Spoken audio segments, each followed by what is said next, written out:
Um, a contact of mine and a friend of mine had seen them in their kind of inception of the company and was connected to one of the co-founders and had just mentioned it to me in conversation.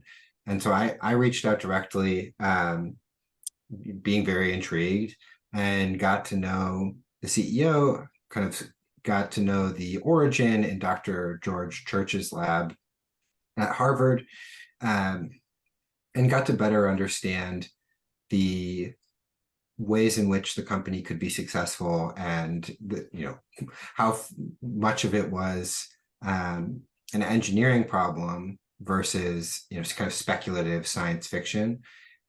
And I was very enthused about it, though I was certainly um, initially a bit cautious, right? And was worried about unintended consequences. And it's basically a real life version of the movie Jurassic Park, right? So of course Sure. you can't help but like think of all the things that could go wrong.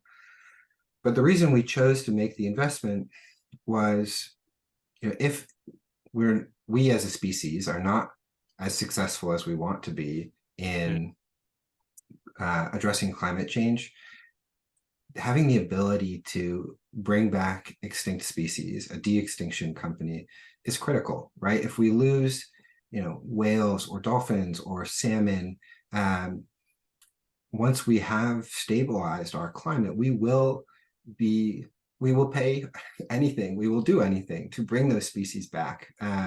And we should, right? And hopefully we don't lose them to begin with. But the a backup plan seems like it is very wise. Uh, and then the second reason that we and I was enthusiastic about the company is that as they are tackling an incredibly ambitious kind of proof of concept, which is bringing back the woolly mammoth, they are pioneering new hardware and software techniques for genetic engineering, and in doing so, pushing this field forward. And I had already started to develop my thesis that synthetic biology was the highest leverage, yet currently most underinvested in kind of climate solution category, and a place that I wanted to try to be catalytic if I could be. And so I was very enthusiastic about that prospect. And then finally, I think that the fact that what they're doing is fun to talk about and is interesting, and if it works, will generate a lot of public attention, could be very powerful in driving people to start more companies in the space, people who work on the space, more funding to go to the space, et cetera.